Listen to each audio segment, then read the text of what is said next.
Good morning class 8। पिछली video में हमने मेल रिप्रोडक्टिव ऑर्गन और फीमेल रिप्रोडक्टिव ऑर्गन के बारे में पढ़ा था। ठीक है, तो हम थोड़ा अब आगे बढ़ते हैं दोनों ऑर्गन से। ठीक है, अब नेक्स्ट जो अपना वर्ड आता है फर्टिलाइजेशन। ठीक है, देखिए प्रोसेस क्या होता है। ये फर्टिलाइजेशन वर्ड का मतलब क्या है। फर्टिलाइजेशन में क्या होता है, मेल गैमेट का फीमेल गैमेट से फ्यूज़ हो जाना, यानी कि मेल गैमेट का फीमेल गैमेट के साथ मिक्स हो जाना, उसको हम क्या बोलते हैं, फर्टिलाइजेशन बोलते हैं। ठीक है, यानी कि जब स्पर्म सेल जो होती है वो एग सेल से मिक्स हो जाती है। ठीक है, तो उस प्रोसेस को हम क्या बोलते हैं, फर्टिलाइजेशन बोलते हैं। ठीक है, फर्टिलाइजेशन में क्या बनता है, जाइगोट। क्या बनता है, जाइगोट। ठीक है, during fertilisation the nucleus of the sperm and the egg fuse to form a single nucleus. ठीक है, फर्टिलाइजेशन में जो न्यूक्लियस हैं आपस में फ्यूज हो जाते हैं और सिंगल न्यूक्लियस बनाते हैं। पहले तो वो सिंगल एन होते हैं, फिर 2n होते हैं, फिर 2n के बाद वो सिंगल एन में कन्वर्ट हो जाते हैं। ठीक है, तो देखिए ये फर्टिलाइजेशन का आपको डायग्राम दिखा रखा है, जिसमें स्पर्म सेल बाहर से आ रही है और कहाँ पे जा रही है, अंदर ओवम के अंदर। ठीक है ना, और इस प्रोसेस को हम क्या बोलते हैं, फर्टिलाइजेशन बोलते हैं। ये एक जायगोट की क्या है, एक इमेज दिखा रखी है, फ्यूज़न ऑफ न्यूक्ली। पहले तो वो दो अलग अलग होते हैं, फिर बाद में ये आपस में मिक्स हो जाते हैं। ठीक है, देखिए the process of fertilisation is the meeting of an egg cell from the mother and a sperm cell from the father. देखिए फर्टिलाइजेशन के प्रोसेस में क्या होता है, जो एग सेल है उसका मदर से और स्पर्म सेल उसका फादर से, इन दोनों का मीटअप होता है। ठीक है, so the new individual inherit some characteristics from the mother and some from the father. Look at your brother and sister, see if you can recognise some characters in similar to those your mother और father. ठीक है, अब क्योंकि दोनों sales एक father से आ रही है और एक मदर से आ रही है, तो आने वाली जो उनकी जो ऑफस्प्रिंग्स होगी, उनके अंदर जो कैरेक्टर्स होंगे, उनके पेरेंटल कैरेक्टर्स होंगे। आप अपने सिबलिंग्स यानी कि आप छोटे बहन भाई या फिर बड़ी बहन भाई की तरफ देखें तो उनके अंदर आपके मदर एंड फादर जैसे कुछ ना कुछ कैरेक्टर्स आपको देखने को आराम से मिल जाएंगे।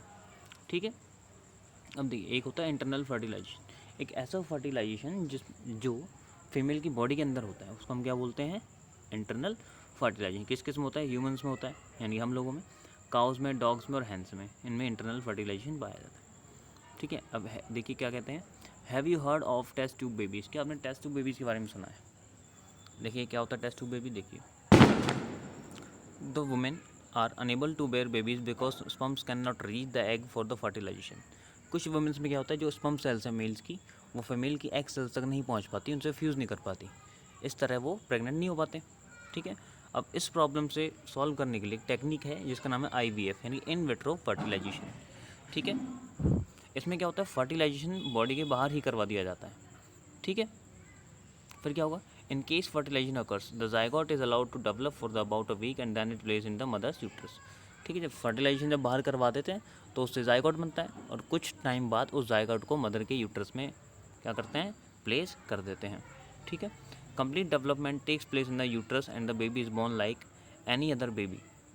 Baby is born through this technique are called test tube babies. ठीक है, अब इसमें क्या होता है, जब जायगोट बाहर डेवलप हो चुका है उसको मदर के यूट्रस में प्लेस करवा दिया। अब वो भी कैसे डेवलप होगा, जैसे कि एक नॉर्मल बेबी डेवलप होता है और आफ्टर 9 मंथ बाद एक बेबी होगा। ठीक है, इस तरह जो बेबीज होते हैं उनको हम बोलते हैं टेस्ट ट्यूब बेबी। ठीक है, इसका मतलब ये नहीं कि इनको टेस्ट ट्यूब में ग्रो करवाया जाता है, ऐसा बिल्कुल भी नहीं है। लोग समझते हैं कि टेस्ट ट्यूब के अंदर ही बना है, टेस्ट ट्यूब में केवल और केवल आपके क्या बन रहे हैं, जायगोट को बनाया जा रहा है फर्टिलाइजेशन के थ्रू। ठीक है, अब देखिए एक्टिविटी नंबर 9.1 क्या कहती है, विजिट सम पॉन्ड्स और slow flowering streams during spring और rainy season. Look out for cluster of frogs eggs floating in water, write down the colour and size of the eggs. जब बारिश का मौसम हो तो आसपास के तालाबों के आसपास जाएँ तो आपको तालाबों के किनारों पे कुछ क्लस्टर दिखाई देगा, जुग्गा सा दिखाई देगा एक, वो क्या होते हैं, फ्रॉग्स की बेबीज़ होते हैं, इनको टैडपोल बोलते हैं। ठीक है, देखें उसमें, ड्यूरिंग स्प्रिंग और rainy season frogs and toads move to ponds and slow flowing streams. When the male and female came together in water, the female lays hundreds of eggs, unlike hen's eggs. Frog's eggs is not covered by a shell and it's comparatively very delicate. ठीक है, mail और female frog आपस में contact में आते हैं तो female क्या करती है, हंड्रेड्स ऑफ एग लेज करती है। अब जो फ्रॉग के एग्स हैं वो थोड़े हार्ड शेल के नहीं होते, ठीक है, थोड़े बहुत ट्रांसपेरेंट भी होते हैं। देखिए आपको सामने दिख रहा है एग्स ऑफ फ्रॉग, दिख रहा है ना आपको। A layer of jelly holds the eggs together and provides protection to the egg. एक जेली की लेयर होती है जो एग्स को होल्ड करके रखती है और इनको प्रोटेक्शन भी प्रोवाइड करती है। As the eggs are laid, The male deposits sperms over them. Each sperm swims randomly in water with the help of its long tail. The sperm come in contact with the eggs. This result in fertilization.